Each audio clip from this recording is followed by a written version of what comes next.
అందరికీ నమస్తే. ఆంధ్రప్రభకు స్వాగతం. నేను మీ సంతోషి. ఎప్పుడైతే కూటమి ప్రభుత్వం వచ్చిందో అప్పటి నుంచి దళితులపైన దాడులనేవి పెరిగాయి. మొన్న రీసెంట్‌గా చూసుకున్నట్లయితే పిఠాపురంలో దళితుల్ని బహిష్కరించడం, అలాగే నిన్న చూసుకున్నట్లయితే తిరుపతిలో ఒక దళిత స్టూడెంట్‌పై దాడి చేయడం.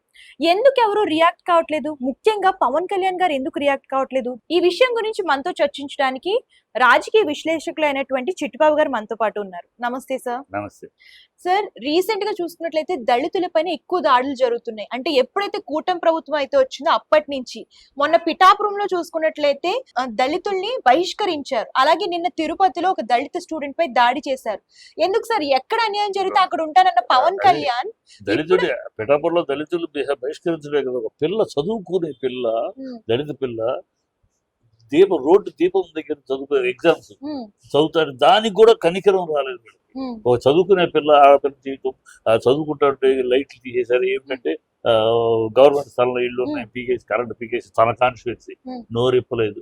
ఇవాళ తిరుపతి జరిగితే అతను నోరిప్పుతాడని ఎదురు చూడటం మన మూర్ఖత్వం. మన యొక్క అతను ఏదో సినిమాలో మాట్లాడేశాడు, సినిమాలో ఇచ్చేసాడు. అది ఎవరో డైలాగ్ రాస్తే, ఎవరో కథ రాస్తే, ఎవరో డైలాగ్ చేస్తే అది చెప్పింది చెప్పటం, వాళ్ళు రాసిచ్చింది చెప్పటం, అతనికి వడ్డించిన తినేసి అదేదో పవన్ కళ్యాణ్ చేశాడు, పవన్ కళ్యాణ్ చేశాడు సినిమాలకు ఉన్న అందరూ వడ్డిస్తే హీరోలు తింటారు. అది దాంట్లో అతను చేస్తాడు అని నమ్మారు అమ్మాయి ప్రజలు. అంటే ఎక్కడ అన్యాయం జరిగితే అక్కడ నేను ఉంటానని ఎక్కడ ఉన్నాడు? 12 ఎప్పుడున్నాడు? 12 అన్యాయం జరిగితే ఉంటానని బీజేపీ తిట్టాడు. 2 లడ్డూలు ఇచ్చారు, ద్రోహం చేశారు, బీజేపీ జత కట్టను అన్నాడు. దాన్ని కట్టుకుంటున్నాడా? ఇవాళ లేదు. చంద్రబాబుని అంత చూస్తాను, నా భర్త నా తల్లిని అవమానించారు, నేను పౌరుషం ఉంది నాకు, తల్లిని అవమానించాలని వదిలిపెట్టాను, మీకన్నా అవినీతి పార్టీ మరొకటి లేదు అన్నాడు. ఇవాడు వాళ్ళని పొగుడుతున్నాడు. ఎవరైనా తల్లిని తిట్టిన వాళ్ళని జన్మలో మరి చేతులు కలపదు.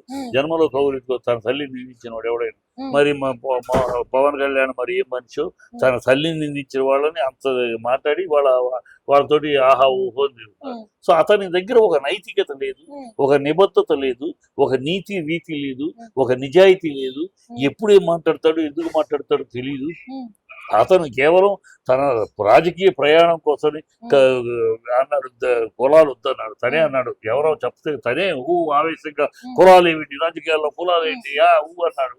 మళ్ళీ తనే దేశభక్తి, రాష్ట్రభక్తి లేకపోయినా, ఆంధ్ర మీద రాష్ట్రం మీద ప్రేమ లేకపోయినా కులాల మీద ఉంచండి అయ్యా, కాపులందరూ ఓట్లేస్తే నేను ముఖ్యమంత్రి అవుతాను కదా అని తనే అంటాడు. కుటుంబం వద్దు, కుటుంబం ఉండకూడదు అంటాడు, వద్దంటాడు. మళ్ళీ ఏమో ఎమ్మెల్సీ సీట్ ఇవ్వాల్సి వస్తే తన అన్నయ్య, ఇంతమందిలో ఎవరు తనకు పని కదా, అన్నయ్య ప్రజా జీవితంలో ఎన్నాళ్ళు గడిపాడు, ఏం గడిపాడు, అతను తీసుకొచ్చి చేశాడు. సో అతను ఏ మాటలోనూ విచక్షణ లేదు, ఏం లేదో ఎప్పటికప్పుడు మాట్లాడేయటం, దులిపేసుకుని వెళ్ళిపోవటం. హిందువులే ఈ దేశంలో మత కలవలకి హిందూ మత పెద్దలే కారకులని నొక్కి ఒక్క నుంచి అని మాట్లాడాడు. ఇవాళ సనాతన ధర్మం అంటాడు. నేను క్రిస్టియన్ అబ్బా, నా పెళ్ళాం క్రిస్టియను, నేను బ్యాప్టిజం తీసుకున్నాను, మా ఇంట్లో మా నాన్న ఎప్పుడు దీపారాధనలో సిగరెట్ అంటించుకుంటాడు, నాకు జ్వరం వస్తే మా నాన్న యేసు ప్రభు ప్రార్థన చేశారు, నేను బాగుపడ్డాను, నా కొడుక్కి ఒళ్ళు బాగాలేకపోతే నేను మేరీ మాతను వేడుకున్నాను అన్ని తనే మాట్లాడాడు. ఇవాళ మళ్ళీ సనాతన ధర్మం మాట్లాడాడు. ఎందుకంటున్నాడు? కేవలం రాజకీయ ప్రయాణమే. తను ఇవాళ చంద్రబాబు తోటి ఏదో కలిసి కొట్టి మొత్తం కలిపి ముగ్గురు కలిపి ఒక్కడిగా ఉంటే ఎవరికి గతి ఉండేది కాదు. అందువల్ల మొత్తాన్ని ముగ్గురు కలిసి ఏదో మొత్తానికి ప్రజలు ఒప్పుకున్నారు, నమ్మారు, వీళ్ళ మాటలు నమ్మారు, గెలిపించారు. ఇప్పుడు అతని ప్రయాణం ఏంటి? ఇక్కడే ఉంటే మనం ఇంతే, మన పెరగనివ్వరు, నెక్స్ట్ లోకేష్ వెళ్ళాలి, లోకేష్ తెచ్చుకోవాలి, చంద్రబాబు అది చేస్తాడు కనుక నన్ను తొక్కేస్తాడు కనుక ఇతని నుంచి బయటపడటం చాలా ఘనంగా గౌరవంగా బయటపడాలి. అనవసరంగా విరోధం పెట్టుకుని తిడతారు, నిన్నటిదాకా పూడే వేళ్ళేంటాయని అంటారు రాజకీయంగా. అందుకని వెతుకుతున్నాడు మార్గం. వెతకటం మార్గంతో పాటు తనకు అండ కావాలి. చంద్రబాబును వదులుకుని వెళ్తే అండ కావాలంటే ఎవరు కావాలి? ఢిల్లీలో బీజేపీని ఆర్ఎస్ఎస్ వాళ్ళ సంఖ్యలో దూరటం కోసం సనాతనం అంటే ఏం తెలుసు తనకి? సనాతనం 3 పెళ్ళిళ్ళు ఉండదు. సనాతనంలో ఎప్పుడు 3 పెళ్ళిళ్ళు అనే మాటే ఉండదు. సనాతనంలో వేరే మతం వాళ్ళని పెళ్లి చేసుకోరే. మరి నువ్వు ఎలా చేసుకున్నావు? సనాతనం ఏ ఉద్దేశం? సనాతనం అంటే ఏం తెలియదు, ఉంది సనాతనం సనాతనం అందరూ అంటున్నారు, నేను అంటున్నాను అంతేగాని సనాతనం యొక్క డెప్త్ ఏంటి, ఏమిటి? తమిళనాడులో మాట్లాడతారు, తమిళనాడులో సనాతనం మీద పోరాటం ఏంటి, దాని యొక్క మూలం ఏంటి, ఎక్కడి నుంచి పోరాటం ఉంది, 60లోంచి పోరాటం ఎందుకు మొదలైంది, 58లో స్టార్ట్ అయిన పోరాటం ఏంటి? బ్రాహ్మణ డామినేషన్. అక్కడ సనాతనం పేరు మీద బ్రాహ్మణ్ డామినేషన్ చేస్తున్నారు తమిళనాడులో. దాన్ని అడ్డుకుంటానికి, దాన్ని ఎదుర్కొంటానికి వాళ్ళు మొదలయ్యారు. ప్లస్ భాషాభిమానం, భాషని నిలబెట్టుకోవాలి. ఆ పోరాటం వాళ్ళకి స్థానం కల్పించింది. ఆ పోరాటం అది అప్పటి నుంచి ఇప్పటిదాకా ఇవాళ కొత్తగా ఉదయనిధి కొత్తగా మాట్లాడింది లేదు. అది వాళ్ళ హెరిడిటరీగా రామస్వామి గారి నుంచి డీకే పార్టీ నుంచి, డిఎంకే నుంచి, ఏడీఎంకే అందరూ అదే ద్రావిడ భావజాలం. ఆ ద్రావిడ భావజాలం కనుక అతను అదే మాట్లాడాడు. వాళ్ళు అందుకనే అది తెలియదు, ఊరిని ఏదో మాట్లాడేశారు. ఏదో మాట్లాడేటం తప్పితే ఆలోచించి విచక్షణతోటి విజ్ఞానంతో విశ్లేషించి మాట్లాడటం అతనికి అలవాటు లేదు. అందుకనే 12 ఏళ్ళు మొత్తం అతని చరిత్ర మొత్తం 12 ఏళ్ళలో ఈ రాజకీయ ప్రయాణంలో ఒక్కటంటే ఒకటి అతని అన్న మాట కట్టుబడి ఉన్నాడు ఇప్పటిదాకా అని చెప్పండి. ఒకటి ప్రశ్నిస్తానని మొదలయ్యాడు. ఇప్పుడు తనే ఒక ప్రశ్నగా మిగిలాడు. ఏది ప్రశ్నించాడు? అన్ని అబద్ధ ప్రశ్నలు. కాకినాడలో 25 టన్నుల గంజాయి దొరికింది, రాష్ట్రాన్ని గంజాయి చేస్తున్నానని పచ్చి అబద్ధం ప్రశ్నించాడు. ఇవాళ తేలిందేంటి? సిబిఐ మీ గవర్నమెంట్ వచ్చినాక రిపోర్ట్ వచ్చింది, అది గంజాయి కాదు, రాక్ ఐస్. ఆ ఐస్ అని తేల్చి చెప్పారు. 32,000 అమ్మాయిలు మిస్ అయిపోయారు, ప్రశ్నిస్తున్నా అన్నాడు. అది అబద్ధం, అది కేవలం రాజకీయ మాట. పార్లమెంట్ లో వీళ్ళ పార్ట్నర్ అయిన బీజేపీ బండి సంజయ్ చెప్పాడు, అబద్ధం, రాజకీయం కోసం కూడా అలాంటిది ఏమి లేదని వివరాలతో సహా చెప్పారు. ఇది వీళ్ళ ప్రశ్నలు, అబద్ధపు ప్రశ్నలు, అబద్ధపు మాటలు, వాగి ఒక అబద్ధాన్ని అన్నమాట చెప్పి చేశారు. హీరో కనుక, సినిమా వాడు కనుక ఆవేశంగా మాట్లాడేసి యాక్టింగ్ బాగా చేయగలరు కదా సినిమా హీరోలు కనుక, జుట్టు ఎగరేసుకుని మాట్లాడేసి నా ప్రాణం అనేట్టు నమ్మేశారు. వైజాగ్ స్టీల్ ప్లాంట్ నా ప్రాణం అడ్డేస్తా అన్నాడు, ఏది వెళ్ళిపోయింది. Vizag steel plant process is on అని మొన్న యూనియన్ మినిస్టర్ కూడా the privatisation process is on అన్నాడు. అది జరుగుతుంది. అప్పటికే 4 ఫెర్నెస్లు 3 ఫెర్నెస్లు మూసేసారు, ఒక ఫెర్నెస్ రన్నింగ్ లో. ఉద్యోగాలు బలవంతంగా ఏది గొంతేది స్పెషల్ స్టేటస్ గొంతేది ఎక్కడ నూరిపోయి అక్కడ ఇక్కడ మీరేగా.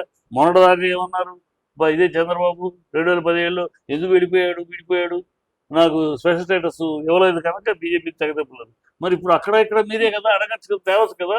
నోరు మెదపడే పవన్ కళ్యాణ్ పాచిపోయిన లడ్డూలు డామ్ డూమ్ అని పెద్ద ఉపన్యాసం ఇచ్చాడు కదా, మరి అడుగుతులు ఇప్పుడు మాట్లాడవే. ఇప్పుడు ఆ పాచిపోయిన లడ్డూలు చాలా పవిత్రమైన లడ్డూలు అయినాయి అని మాట్లాడాలి కదా. అతను ఏ విషయంలోనూ ఇంతవరకు ఆనాటి నుంచి ఒక్క విషయంలో కాబట్టి ఒక మాటలో కూడా తను అన్న మాట కట్టుబడి దాఖలాలు లేదు. అతను ఒక క్యాజువల్ పొలిటీషియన్, క్యాజువల్ గా ఏదో వచ్చాడు, ఆర్టిస్ట్ ఇమేజ్ పెట్టుకుని జనాలు ఫ్యాన్స్ అయ్యి వస్తూ ఉంటారు, దాన్ని పెట్టుకుని చంద్రబాబు శుభ్రంగా అతను వాడుకుని ఆ జనాల్ని కాపు క్యాస్ట్ పాయింట్ వాడుకుని అందరూ వాళ్ళు ఫీల్ అవుతారు. క్యాస్ట్ పాయింట్ మీద నమ్మి వేసాం, మోసపోయాం, చంద్రబాబు హామీలు నమ్మలేదు, కానీ పవన్ కళ్యాణ్ 6 అడుగులు బుల్లెట్ ఏదో పొడి చేస్తాడు చూస్తున్నాడు, ఇతను అసలు నమ్మకూడదు. చంద్రబాబు కన్నా దారుణం. చంద్రబాబు ఒక యూటర్న్ అయితే 10 యూటర్న్లు, ఏ మాటలో నిలకడలేదు, నిజాయితీ లేదు, నీతి లేదు. ఇంత అధ్వాన్నపు అప్రాచ్యపు రాజకీయ నాయకుడిని ఎవరైనా చూడలేదని ప్రజలు అసహించుకుంటున్నారు. అతను దళితులు ఎందుకు పట్టించుకుంటాడు? అంటే తన సొంత నియోజకవర్గంలో దళితుల్ని బహిష్కరించారు. తన సొంత లేదు, పాత లేదు. అతనికి ఢిల్లీ పీఠం వెళ్ళటం ఇప్పుడు అదే ప్రయాణం. అంతకు మించి అతనికి అయిపోయింది. ఏదో అవతలు చెప్పేస్తాం, డ్రామా చేసేసాం, హడావిడి చేసేసాం, హంగామా చేసాం, వచ్చేసాం. అసెంబ్లీలో గడువు పెట్టేసాం. ఏ లెక్కలో అయితే మనం ఒకటిగా లాగలేకపోయినా మొత్తం గోపంలో కలిపి వచ్చేసాము. నెక్స్ట్ స్టేజీ ఇంకో అబద్ధపు డ్రామా మొదలెట్టాలి. డ్రామా మొదలెట్టి ఢిల్లీకి వెళ్ళాలి. ఆ ఢిల్లీలోకి పార్టీని తను విలీనం చేసుకోవాలి. విలీనం చేసి బీజేపీ వాడు అయిపోయి అక్కడ మినిస్టర్ అయిపోయి అక్కడ నుంచి నెక్స్ట్ ఎలక్షన్ నాటికి ఆంధ్రప్రదేశ్ ముఖ్యమంత్రిగా రావాలి. అది అతని కాన్సన్ట్రేషన్ ఇప్పుడు అది. అందుకనే అన్నయ్యని ఎమ్మెల్సీ చేసుకుంటాం, తన వర్గాన్ని చేసుకుంటాం. ఈ బాబతంతా అదే చేస్తారు. అతనికి ప్రజల కోసం మనం మాట్లాడేది. అతని లెక్క ఏంటంటే సినిమా కదా, ఈ సినిమా డైలాగులు మెచ్చుకున్నారు, 100 రోజులు ఆడిచ్చారు.